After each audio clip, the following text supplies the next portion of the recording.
नमस्कार, मैं प्रशांत कुमार लेकर आया हूं खेलों की दुनिया का एक ऐसा सफर जिसमें जुनून भी है और जानकारी भी। तो श्रोताओं, आप सभी का स्वागत है आपके अपने प्रोग्राम स्पोर्ट्स कैन में। आज के अंक में तमाम खेल खबरों पर विस्तार से चर्चा के लिए हमारे साथ स्टूडियो में मौजूद हैं वरिष्ठ खेल विशेषज्ञ मोना पार्थसारथी। मोना जी, स्पोर्ट्स कैन कार्यक्रम में आपका स्वागत है। शुक्रिया। सभी श्रोताओं को नमस्कार। आइए सबसे पहले नजर डालते हैं अब तक की स्पोर्ट्स हेडलाइंस पर। बधिर ओलंपिक प्रतियोगिता में अनुया प्रसाद ने रचा इतिहास, किया स्वर्ण पदक अपने नाम। विश्व निशानेबाजी चैंपियनशिप में गुरप्रीत सिंह ने 25 मीटर सेंटर फायर पिस्टल स्पर्धा में जीता रजत पदक। प्रधानमंत्री नरेंद्र मोदी ने भारतीय तीरंदाजों की सराहना की, कहा एशियाई खेलों में ऐतिहासिक प्रदर्शन करेगा भावी खिलाड़ियों को प्रेरित। और फिडे शतरंज विश्व कप प्रतियोगिता में अर्जुन एरिगेसी ने पहला क्वार्टर फाइनल मुकाबला ड्रॉ खेला। शुरुआत करेंगे हम बधिर ओलंपिक से। जापान के टोक्यो में आयोजित बधिर ओलंपिक प्रतियोगिता में भारत की अनुया प्रसाद ने महिलाओं की 10 मीटर एयर पिस्टल स्पर्धा में विश्व रिकॉर्ड बनाते हुए स्वर्ण पदक जीता। वहीं प्रांजलि धूमिल ने रजत पदक अपने नाम किया। पुरुषों की 10 मीटर एयर पिस्टल स्पर्धा में अभिनव देशवाल ने लगभग 236 अंक के साथ रजत पदक अपने नाम किया। अनुया ने तो आज इतिहास ही रच दिया, लगभग 242 अंकों के साथ। बिल्कुल, बहुत ही जबरदस्त प्रदर्शन। और ये अचानक नहीं हुआ है। पिछले साल हनोवर में भी वर्ल्ड चैंपियनशिप में इन्होंने स्वर्ण पदक जीता था। 19 साल की है अभी, और बहुत ही लगातार पिछले 2 साल से जो इनका प्रदर्शन ग्राफ है वो बहुत अच्छा रहा है। और प्रांजलि की भी तारीफ करनी पड़ेगी कि दोनों भारतीयों का इतना दबदबा था। फाइनल में देखिए 241 पॉइंट समथिंग से उसने स्वर्ण पदक जीता अनुया ने, और 236 से प्रांजलि ने रजत पदक जीता। लेकिन जब क्वालिफाइंग राउंड होता है उसमें प्रांजलि ने इस टूर्नामेंट के क्वालिफिकेशन रिकॉर्ड के कुछ से बेहतर प्रदर्शन किया था। तो आप देखिए कि ये इसमें बहुत फ्रैक्शन ऑफ सेकंड के अंतर से स्कोर बदल जाता है। तो दोनों ही दावेदार थी स्वर्ण पदक की, और 1-2 फिनिश भारत का होना ये साबित करता है कि कितना दबदबा, जिस तरह से जो नॉर्मल शूटिंग में भारतीयों का दबदबा रहता है, आप देखिए यहाँ पर भी भारत का दबदबा उसी तरह से रहा। और अगर हम अभिनव की बात करें तो उन्होंने भी जबरदस्त प्रदर्शन किया है। 576 के स्कोर के साथ क्वालिफिकेशन डेफ ओलंपिक विश्व रिकॉर्ड की उन्होंने बराबरी पहले की थी। जी बिल्कुल। और पूरा ओवरऑल टूर्नामेंट में हम देखें तो भारत का प्रदर्शन काफी अच्छा रहा है। और इस तरीके के टूर्नामेंट्स में जो टॉप लेवल पे आप परफॉर्मेंस देते हैं तो लोगों को पता भी चलता है कि हाँ, ऐसा भी एक टूर्नामेंट है और इसमें भारतीय खिलाड़ी अच्छा प्रदर्शन कर रहे हैं। तो जो उस तरीके के और खिलाड़ी हैं उनको जरूर प्रेरणा मिलती है कि वो इस खेल को अपनाएं, उसमें तैयारी करें और पदक जीतें। जी, और निशानेबाजी के खेल से एक और अच्छी खबर आई है। विश्व निशानेबाजी चैंपियनशिप में भारत के गुरप्रीत सिंह को रजत पदक से संतोष करना पड़ा।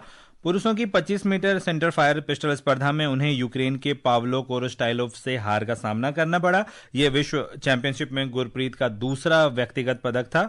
प्रतियोगिता में भारत 3 स्वर्ण, 6 रजत और 4 कांस्य सहित कुल 13 पदक के साथ तीसरे स्थान पर रहा। गुरप्रीत का ये लगातार अच्छा प्रदर्शन रहा, दूसरा व्यक्तिगत पदक था। और इससे पहले उन्होंने 2018 में चांगवोन में 25 मीटर स्टैंडर्ड पिस्टल स्पर्धा में भी रजत पदक अपने नाम किया था। और बिल्कुल स्वर्ण पदक वो यहाँ जीत सकते थे, वर्ल्ड चैंपियन बन सकते थे। बराबरी पे चल रहा था मुकाबला, लेकिन वो जो टाई ब्रेकर होता है, इनर 10 किसने ज्यादा मारे हैं उसके आधार पर जब निर्धारण होता है, उसमें वो थोड़ा सा पिछड़ गए अपने प्रतिद्वंदी से, वरना अभी वो वर्ल्ड चैंपियन होते। और बहुत ही जबरदस्त प्रदर्शन उनका भी रहा है और भारतीय खिलाड़ियों का भी इस टूर्नामेंट में रहा है। चाइना और कोरिया बहुत बड़ी महाशक्तियां हैं निशानेबाजी में, और उनके बाद भारत तीसरे स्थान पर रहा। पदकों की संख्या भी अच्छी है। और जहां अभी ये सारा जितना प्रदर्शन है ये रोड टू एलए को ध्यान में रख के हो रहा है। 2028 में जो लॉस एंजलिस में ओलंपिक खेल होने हैं, और उत्तरोत्तर लगातार जो है भारतीय निशानेबाजी खेमे से खिलाड़ियों के, आप देखिए इसमें इला वेल्लिन हो या ऐश्वर्या राय तोमर हो, जितनी हमारी पदक उम्मीदें हैं सबको पदक इसमें मिले हैं। तो ये तैयारियां पुख्ता है और सही दिशा में जा रही है, उसका भी एक सबूत है। जी। चर्चा करेंगे तीरंदाजी पर। एशियाई तीरंदाजी चैंपियनशिप 2025 में भारत के ऐतिहासिक प्रदर्शन की प्रधानमंत्री नरेंद्र मोदी ने सराहना की। भारत ने प्रतियोगिता में 6 स्वर्ण, 3 रजत और 1 कांस्य के साथ कुल 10 पदक जीते। प्रधानमंत्री नरेंद्र मोदी ने सोशल मीडिया पोस्ट में लिखा कि ये बेहद विशेष उपलब्धि है जो भावी खिलाड़ियों को प्रेरित करेगी। 18 साल बाद जो है खिलाड़ियों ने ऐतिहासिक रिकॉर्ड पुरुषों का स्वर्ण पदक जीता है इस बार। जी, पूरा टूर्नामेंट में भारत का प्रदर्शन बहुत ही जबरदस्त रहा। खास तौर पे अंकिता भगत और धीरज बोम्मा देवरा ने जिस तरीके से खेल दिखाया है, और वाकई प्रधानमंत्री जी ने जो तारीफ की है, मुझे लगता है खिलाड़ियों का हौसला उससे काफी बढ़ेगा कि जब आपका प्रदर्शन एक इतने बड़े मंच पे अच्छा हुआ है और उसके बाद उसको पहचान भी मिल रही है, सराहना भी मिल रही है, तो हौसले जरूर बुलंद होंगे यहाँ खिलाड़ियों के। जी, तीरंदाजी से चलेंगे अब हम बैडमिंटन कोर्ट की ओर। ऑस्ट्रेलियाई ओपन सुपर 500 बैडमिंटन प्रतियोगिता में लक्ष्य सेन, एच.एस. प्रणय और सात्विक चिराग की जोड़ी भारत का प्रतिनिधित्व करेंगे। ये प्रतियोगिता कल से 23 नवंबर तक ऑस्ट्रेलिया के सिडनी में आयोजित की जाएगी। अभी हाल ही में जो है इस जोड़ी ने दूसरा कांस्य पदक भी विश्व चैंपियनशिप में जीता था, जो हांगकांग सुपर 500 हो या फिर चाइना मास्टर्स 750 की अगर हम बात करें, उसमें उपविजेता रही थी ये जोड़ी। बिल्कुल, ऐसे अगर देखा जाए तो ये पूरा सत्र जो था वो व्यक्तिगत वर्ग में भारत के लिए जरूर निराशाजनक रहा, क्योंकि एक तरफ लक्ष्य सेन पेरिस ओलंपिक के बाद से शुरुआती टूर्नामेंटों में जहां भी भाग ले रहे थे, शुरुआती दौर में बाहर होते जा रहे थे, लेकिन पिछले 2 टूर्नामेंट में, जापान में और हांगकांग में, उन्होंने फॉर्म में लौटने के संकेत दिए।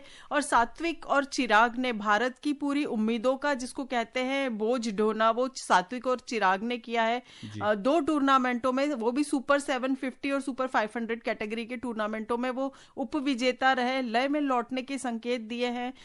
मई में 18 हफ्ते तक नंबर 1 जोड़ी थी युगल में, उसके बाद नीचे खिसक के 27वें नंबर पर आ गए थे, लेकिन फिर तीसरे स्थान पर आए हैं।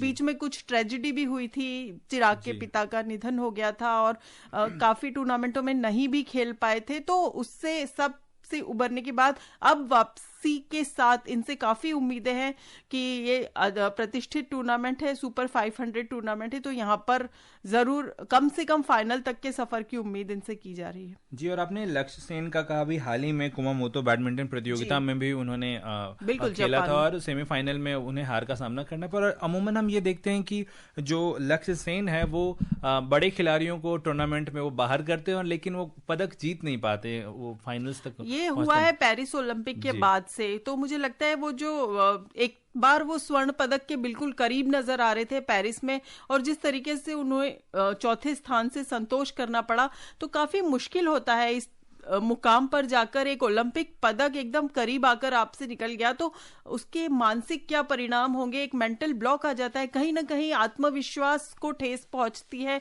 उससे उबरने में समय लगता है। लेकिन पिछले 2 टूर्नामेंटों में अगर हम लक्ष्य का प्रदर्शन देखें तो काफी प्रतिभाशाली खिलाड़ी है, जूनियर चैंपियन रह चुके हैं, विश्व चैंपियनशिप मेडल विनर है, और जबरदस्त उनका करियर ग्राफ अब तक का रहा है।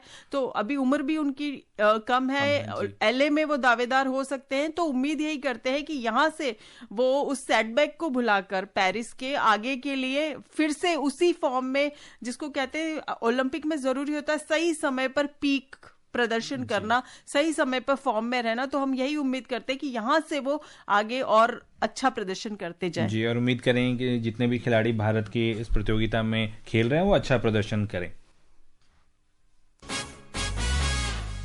बैडमिंटन से चलेंगे शतरंज की ओर। गोवा में फिडे शतरंज विश्व कप प्रतियोगिता में अर्जुन एरिगेसी ने पहला क्वार्टर फाइनल मुकाबला चीन के वेई यी को के साथ ड्रॉ खेला। सुनते हैं एक रिपोर्ट। फीडे विश्व कप 2025 के क्वार्टर फाइनल में जगह बनाने वाले एकमात्र भारतीय खिलाड़ी अर्जुन एरिगैसी ने सोमवार को गोवा के रिजॉर्ट रियो कन्वेंशन सेंटर में खेले गए अपने पहले क्वार्टर फाइनल मुकाबले में चीन के वेई यी को काले मोहरों से ड्रॉ पर रोका। यह मुकाबला सिर्फ 31 सालों और 59 मिनट में समाप्त हो गया। इस बार के फीडे विश्व कप में रिकॉर्ड 24 भारतीय खिलाड़ियों ने भाग लिया था, जिनमें से सिर्फ अर्जुन ही राउंड 6 तक पहुंच सके। Nikhil Upadhyay for sports camp from Panaji. 24 भारतीय खिलाड़ियों ने हिस्सा लिया था और सिर्फ 1 से अब उम्मीदें बची हैं। 206 टोटल खिलाड़ी थे, जिसमें 24 भारतीय थे। और पिछले दौर में पी हरिकृष्णा के बाहर होने के बाद से अर्जुन एरिगेसी ही बचे हैं, लेकिन उन्होंने एक अच्छे मजबूत प्रतिद्वंदी के खिलाफ आज जिस तरीके से प्रदर्शन किया, 31 चालों और 1 घंटे से 1 मिनट कम में ये बाजी ड्रॉ पर रही। और अगर अगला मुकाबला वो जीत जाते हैं तो न सिर्फ सेमीफाइनल में प्रवेश करेंगे बल्कि वो कैंडिडेट्स टूर्नामेंट के लिए भी क्वालिफाई कर लेंगे, जहां वो पिछली बार चूक गए थे। आपको याद होगा कि 2024 में आर प्रज्ञानानंदा, विदित गुजराती और डी गुकेश ने खेला था, और डी गुकेश ने तो जीता भी था कैंडिडेट्स टूर्नामेंट, और वो सबसे कम उम्र के खिलाड़ी बने थे। डिंग लिरेन को चुनौती दी थी वर्ल्ड चैंपियनशिप के लिए और जीतकर वर्ल्ड चैंपियन बने थे।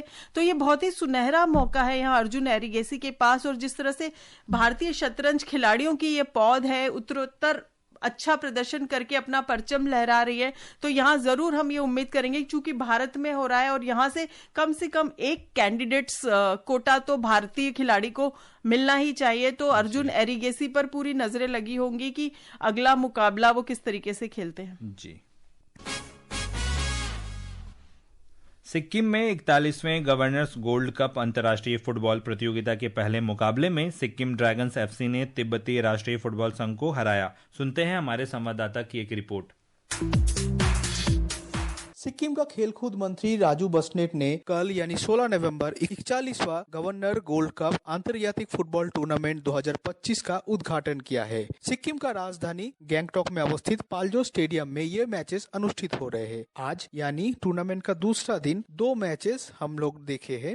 पहली मैच में सिक्किम ड्रैगन फुटबॉल क्लब ने तिब्बतन नेशनल फुटबॉल एसोसिएशन को 4-0 गोल से हरा दिया है। पहली मैच में सिक्किम ड्रैगन का robin Nepal man of the match घोषित कर दिए गए हैं। अगली बार सिक्किम ड्रैगन आई लीग के टीम निरोका एफसी जो मणिपुर से है उनके साथ प्रतिद्वंद्विता करेंगे 19 नवंबर। दूसरा मैच में सर्विसेज 11 ने सिक्किम आक्रमण स्पोर्टिंग क्लब को 2-0 गोल से हरा दिया है। दूसरा मैच के Abhishek Pawar man of the match घोषित किए गए हैं। ये टूर्नामेंट 29 नवंबर तक चलेगी पाल्जो स्टेडियम गैंगटॉक में। मानस प्रतिम शर्मा के साथ मोइनाक चैटर्जी, आकाशवाणी गैंगटॉक से स्पोर्ट्स कैन के लिए।